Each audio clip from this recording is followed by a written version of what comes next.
Hi everybody, Trish and Heather here from ELA Financial Group. I wanted to talk about a topic that's been very front and center in our lives recently, and that's what happens when you get married. How do you combine your finances? Who takes care of what, etc. Heather recently was married and getting married. That was a wonderful event. Our son Thomas is getting married next year, so it's been really exciting having Heather to kind of guide me through this process. As far as financial planning for a young couple, I'm helping to guide her through the process. Other than, picking your spouse, I think it is probably the most important decision of your life. Then, how are you going to put your financial future together? What were some of the questions that you initially had, Heather? I think some of the first things I thought about were, we have to have a joint account. How do we go about joining our finances, joining our income together? It could be a very touchy subject. It can. And Tom and I, we did the pre-Cana finance talk at our church for a good 20 years or so, and that was always a topic that came up. Do I think you should have a joint checking account? Kind of, yeah. You're bringing your lives together. That includes your finances. What wound up working out really well for us, and we wound up opening our first joint account with those wedding gifts. So we did the same thing 100 years ago. Yes. It worked out very well.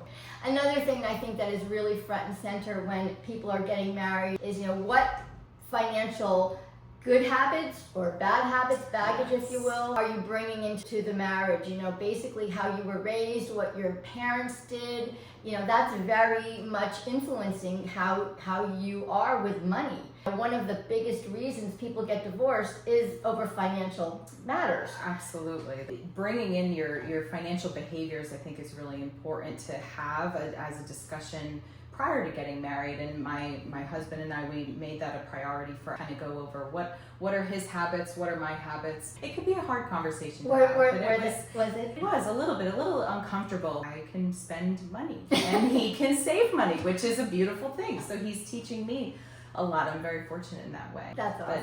But I along with that, I think part of the conversation too that's so important is the planning ahead and talking about down the line, where do we want to be and what do we want to have in place. And we kind of talked the other day about early estate planning, really starting to estate plan yourselves. We got married, I need a will. Right. I need to think about life insurance. And then as we grow and we have more in our life and assets, then we add and change, and it ebbs and flows. Absolutely. And really the reality is when they get married, you have a house together. I've heard this many times. Oh, I don't need a will yet. I don't have children.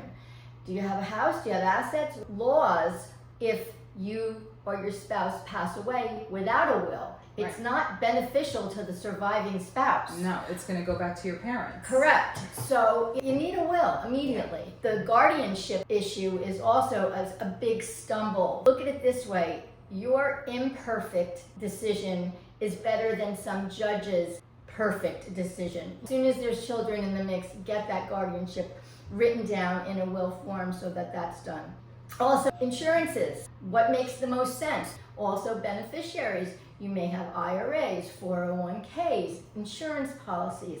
Have those things changed? A lot of times people forget about that. All of these financial planning things. I think it's a really good idea if you can sit down with a planner and lay all these things out with you. Since you've worked here for about 3 years now, Heather, has that been eye-opening for you? Incredibly. I have such a gift of being here. I can take that home and apply it to my personal life because I see our clients going through certain things in their lives, and it shows you what you want to avoid having happen to you and what you want to make sure you plan for in the future. And I'm only 32, so I still feel like I'm pretty young. And there's a lot of people my age who I know don't work with financial planners, who don't really know the first thing to talk about. I feel the same way just being in the business. You also see people who have made some great decisions along the way and people who maybe haven't made such great decisions. There's that whole Starbucks thing, when you're spending $10, $12, $15 a day on a coffee, if you just invested that money, where are you 20, 30, 40 years down the road? Those little habit changes can just mean so much.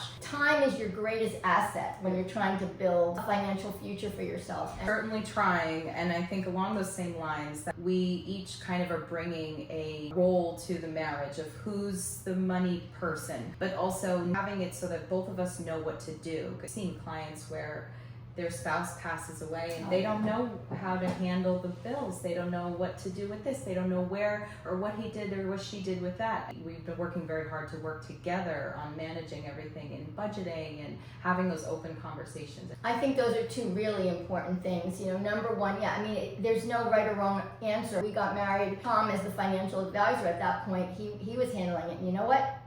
I did a better job at it. So I took it over. That worked for us. My head is just sort of more geared that way. But also like a big touchstone for me. My mom's generation, even some of my generation, the women, now my husband takes care of it. You want to send me into a tailspin, say that to me. 80% of women at some point of their life is going to be responsible for their financial situation, and usually it's due to death or divorce. That's not the time you want to start learning this stuff. So, those are kind of the top. Anything else that you encountered this year? Weddings are expensive, and certainly with inflation right now, things are so expensive. So, what's the budget, and what are we looking for? What do we really want? It's a beautiful thing. I'm so happy for you and your family. Thanks. But as a financial advisor, it's one day. Yes. It's one day. Have a wonderful day, but be prudent. It's more about the marriage, not the wedding. Absolutely. So thanks for listening to us. If you have any questions about any of this, always feel free to reach out. Have a great day. Thank you so much.